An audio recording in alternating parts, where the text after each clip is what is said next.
Hello everyone and welcome back to one of my video reviews. So today I'll be reviewing the new Revival Phantom from Singaporean watch microbrand Ken Ho & Co.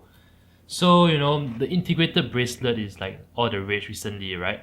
And especially in the affordable watch segment with the recent release of the Tissot PRX. However, there hasn't really been one with skeletonised dial, especially at this budget. So this watch goes for about $240 after the promo code later. So there really hasn't been an integrated, sports watch with skeletonised dial at this price point. So, when Ken Ho & Co. Decided to send me one for review, I said, why not? So let's take a look and see how it fares. So number one, I think that, this watch, the Revival Phantom, definitely has good specs for the price. Number one, it has a flat sapphire crystal. So, as you know, in my I mentioned this numerous times in my previous reviews, yes, I always love sapphire crystal because of their inherent scratch resisting properties. I always look for sapphire crystals in my own personal watch. And even though the brand doesn't really state whether it's a anti-reflective coating applied, let me bring this closer to the camera so you can see that I don't really get any sort of reflections, so pretty clear, pretty legible. Yeah, so I have no issues dealing with reflections while looking at the watch or while taking photos of this. And it's also rated to 5 ATM for water resistance rating of about 50 meters, so it should be robust enough to withstand the rain, the occasional shower, your tap water, whatever. Now let me move on to the back.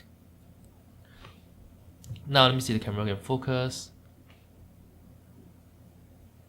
Alright, so now moving on to the movement. The Revival Phantom is powered by a seagull skeletonised movement, which is visible through this exhibition case back. Now, Ken Ho & Co. doesn't really state which specific seagull movement, but I suspect and believe this is the ST16 series of movements, because it has similar specifications, right? It beats at 21,600 beats per hour, about 3 Hz. Yes, 41 hours of power reserve, and it's hacking. So as you can see, it's pretty much like a bare bones movement. You don't really see much decoration, but I say at this price point of what, $240 less than the price of a Daniel Wellington, it's par for the cost. Now up next, of course, is integrated bracelet. So you guys can see, it comes on an integrated bracelet. You guys can see there's sort of like Nautilus style sort of integrated bracelet, but unfortunately, I would say the quality isn't that good. The links are hollow, and let me see if you guys can hear it.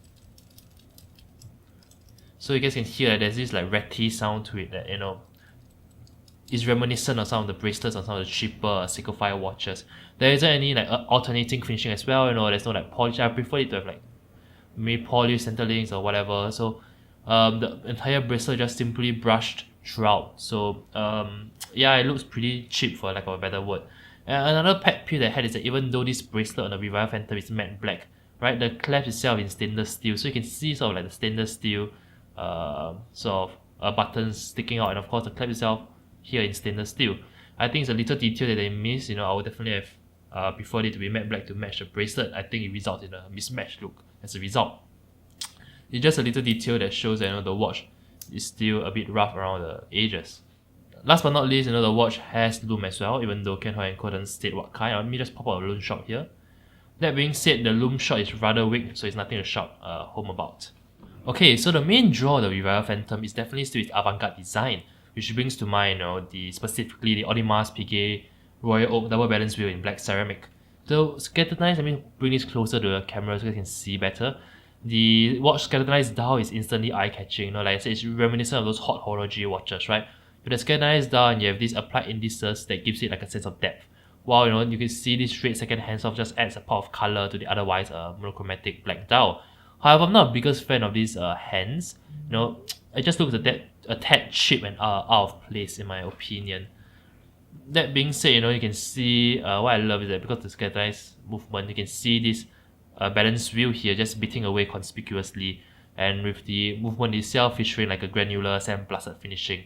So for those that are new to automatic watches, it can be refreshing to see how the balance wheel like just beating.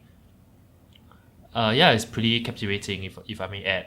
I also like how the applied indices, you can see that it's faceted downwards slightly for like a more refined look.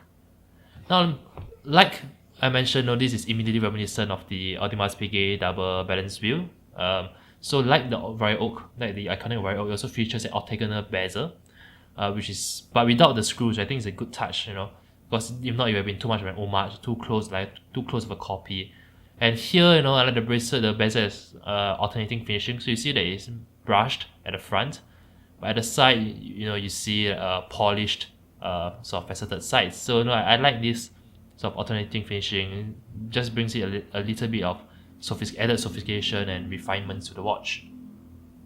And moving on to the crown, unlike the bezel, the crown, I see you can very close the camera, the crown is hexagonal and signed with the brand's logo, which is not always a given at this price point.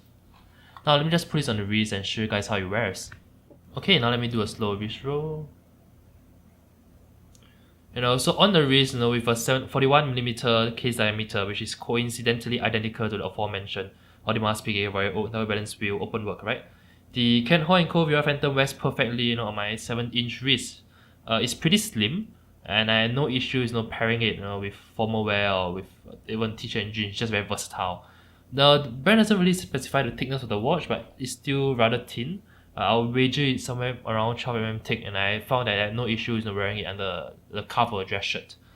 So in conclusion, you know, I believe that the Revival Phantom sets out in what it sets out to do, which is to provide an avant-garde, you know, integrated sports watch look that's reminiscent of those hot horology timepieces by a fraction of the price. It's a good value proposition, right? For less than $250, you know, you have sapphire crystal, you have a skeletonised automatic movement, you know, it's very captivating and striking due to the skeletonised dial, as well as, you know, the integrated sort of bracelet look. And this all black, you know, colorway results like a stealthy or sporty aesthetic.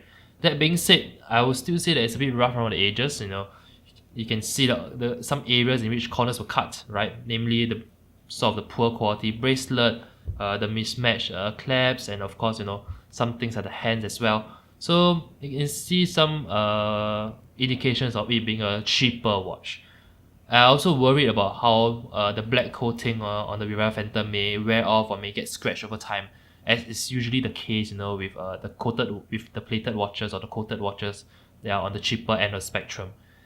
Personally, for me, I'll go for like the regular stainless steel one. They have this in stainless steel. It's called the Revival Nobility, and it has a blue dial as well, you know, which to me is even more striking. But nevertheless, you know, I do think that it's a good value proposition, and if you're interested in, you know, this particular watch, the Revival Phantom, or any other Canhoi & Co. watches, you can use the promo code WASOSHOK to enjoy 10% off all watches on the Can & Co. web store.